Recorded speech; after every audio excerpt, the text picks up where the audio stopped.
Hello and welcome, Exiles, to the conclusion of the Volcanic Fissure Berserker Slammer. Now, I went ahead and took the liberty to create a bit of leveling trees just to give you an idea for progression. This isn't perfect. Obviously, I've shoehorned a bit of what my character currently is, which is auto exertion, into the leveling tree. Like, initially, you won't start out with auto exerted Warcry. What I would recommend is you start out with not worrying about war cries until you get to Cruel Lab, then grab the exert node, then start putting in the auto exert. Quite frankly, you could do the auto exert earlier, but it's going to require making sure you have some minus mana, gear craft, stuff like that, because that's really what's necessary to make it not too obstructive in terms of mana cost. Now, this character is fairly strong, but I did not want to go crazy in terms of investment because there's other builds I want to play, and I've already played this character for 7 days. I'm working on assembling gear for a Trickster Bow character, hence I didn't super min-max this character. That being said, there are gear progressions that I would take if I wanted to really perfect this character, which the biggest upgrades are things that they're just a matter of how much money you have. Mage Blood is a huge defensive speed utility option. Heck, it could even allow you to go for crit if you were able to get a good crit roll on a mace, for example. Utmost Might, another very expensive option, but it also allows you to go into suppression. One of the biggest weaknesses of the Marauder tree is we're not close to suppression. For us to spec over to get suppression is very, very scuffed in terms of pathing, and this item bridges the gap. If you were able to get good suppression on this item and a Mage Blood, that would allow you to get suppression on your other gear pieces, suppression on this, and then do things like anointing Inveterate. Maybe you get a double anointed rare amulet where you put in Inveterate and another good damage node. Stuff like that opens up the ability to have a very big increase in defenses. It also allows you to go potentially into max res scaling, so you could consider these closer max res nodes as well. I went without them, but that was more of a personal choice to go for more damage just to make my efficiency a little bit higher in farming, because at the end of the day, I am playing softcore and I'm trying to make some currency so I can afford this Trickster build. So those are a little bit of things in terms of you want to min-max, getting a really good mace. Those are the sorts of things you want to go for.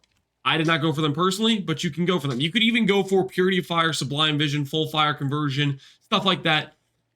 I'm not going to handhold you through that. If you want to min-max the build, though, this is the direction I would go. Now, outside of that, I'm just going to address a couple of main concerning questions.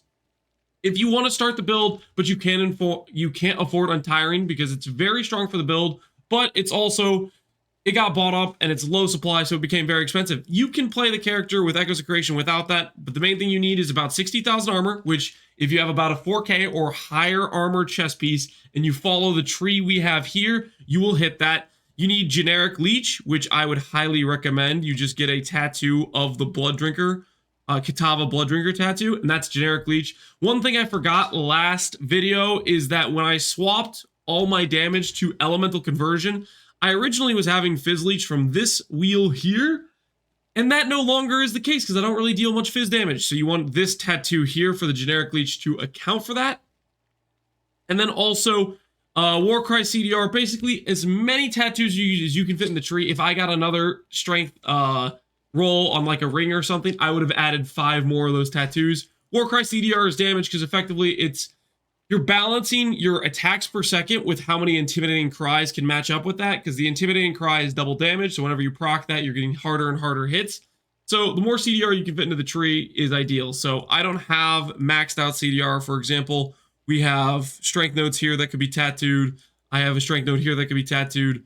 And I guess and a couple strength nodes here. So that's like another 5 tattoos. If I had another 50 strength roll, that'd be another 40 CDR. That would be a damage increase.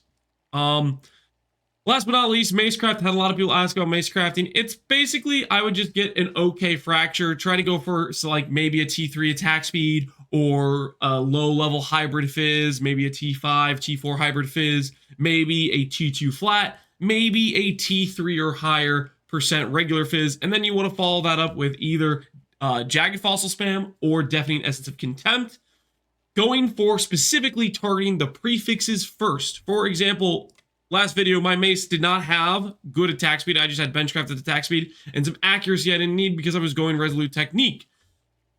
Now I have attack speed on there. All I really did was previous can be changed, reforged speed a couple times until I hit good attack speed. And then I went for bench crafting on the unveiled percent attack speed. I could have taken it a step further and went for multiple unveils, but I just went for the extra attack speed and called it a day. So the thing I'm trying to say is prioritize crafting the prefixes first. The hard part is getting decent fizz. Once you have decent fizz on a decent mace base, I'd recommend 1.2 attack speed per second as a base attack rate. And then if you put on attack speed, it should be like 1.5 or higher. That sort of thing.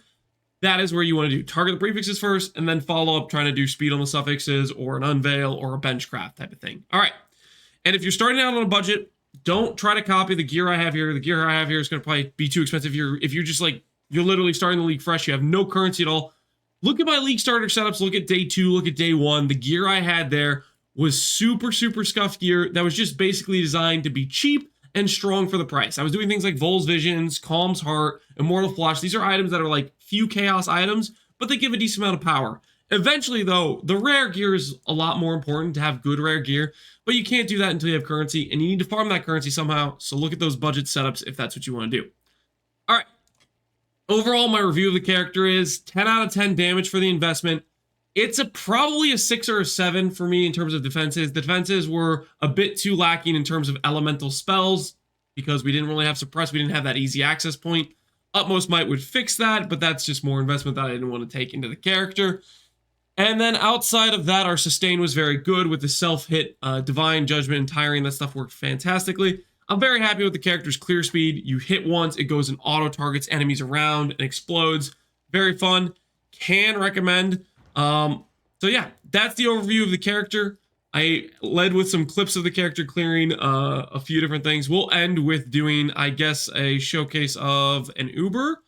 See if I have an Uber to do that I can showcase for you. I have either Uber Elder or Uber Synth. We'll do Uber Synth because I kind of want a Rational Doctrine. I might use it in my Trickster character. We will see. I haven't decided. So we'll go and do one of these. This is a Uber Cortex, and I'll give you a look-see at what this character looks like at our current gearing and our current setup. Go ahead and swap to the main screen cover, and let's get into this. We have a gain 192%, chain 6 times, beyond, accuracy, and endurance charge on hit. This isn't too bad. This is just kind of a 1 stat to 2 stat Uber Cortex roughly. The gain 200% is dangerous. There's some fizz attacks that will be able to hurt us quite a bit, but for the most part, the gameplay should look like this, where you just kind of slam and move, slam and move. Now my client currently is lagging. I've been having some lag issues. I think it's maybe because I have Chrome open or something. I don't know. I think it's probably my CPU. Yeah, my CPU is getting kind of wrecked here. I don't know. My PC isn't the greatest, and its age is starting to show. I think I'll probably have to upgrade pretty soon. But anyways, we'll go ahead and fight this Uber Cortex. And the next project, if you're curious, I'm going to be doing a Bow Trickster. I haven't mapped out the tree, but it's going to be using the new